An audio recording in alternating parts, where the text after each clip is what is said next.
ভোটের আগে সৌমিত্র খাঁ নামে পোস্টার, সৌমিত্র খাঁকে বালি মাফিয়া বলে উল্লেখ সেই পোস্টারে। বাঁকুড়ার কুতুলপুরে পোস্টার ঘিরে উত্তেজনা, তৃণমূলের বিরুদ্ধে পোস্টার লাগানোর অভিযোগ। বিজেপির অভিযোগ অস্বীকার তৃণমূল কংগ্রেসের। এটা হচ্ছে তৃণমূল ভয় পেয়েছে এই জায়গায় যে 2023 সালে ভোট হয়েছিল, সেখানে রেকিং করে ভোট হয়েছিল। ওরা বুঝতে পারছে যে মানুষ ঠিক জবাব দেবে 2024।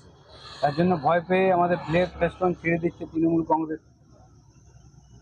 শুধু ঝোঝাগ্রাম নয়, বাঁকুড়া লোকসভাতে তৃণমূল কংগ্রেস হারবে এবং ডাক্তারবাবু বহুত ভোটে লিড করবে। আমরা সেটা লিখিত অভিযোগ অবশ্যই জানাবো, নির্বাচন কমিশনের অভিযোগ করবো। কারণ ফ্ল্যাগ ফেস্টন ছিঁড়া, দেওয়াল মুছে দেওয়া, এলে আবার কি? এই রাজনীতি তো আমাদের বাঁকুড়া 1 নম্বর ব্লকে ছিল না, তৃণমূল কংগ্রেসই এনে ভয় পেয়েছে।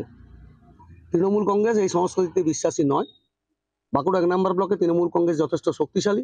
তৃণমূল কংগ্রেসের বিরোধীদের পতাকা ছিঁড়ে তৃণমূল কংগ্রেসকে কোনো জায়গায় প্রচারে আসার কোনো প্রয়োজন মনে করি না।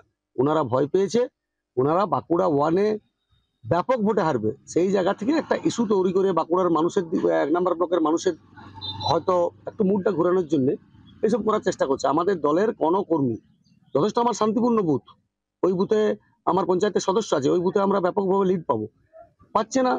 বাঁকুড়া 1 নম্বর ব্লকে পিছিয়ে পড়েছে, প্রচার থেকে আরম্ভ করে আপনারা দেখুন না, সমস্ত জায়গায় পিছিয়ে পড়েছে। তো সেই জায়গায় দাঁড়িয়ে নির্বাচনের প্রাককালে একদম শেষ মুহূর্তে তৃণমূল কংগ্রেসের বিরুদ্ধে একটা মিথ্যা অপপ্রচার বিজেপি করছে। বাংলার আওয়াজ, বাঙালির আবেগ, জি 24 ঘন্টা।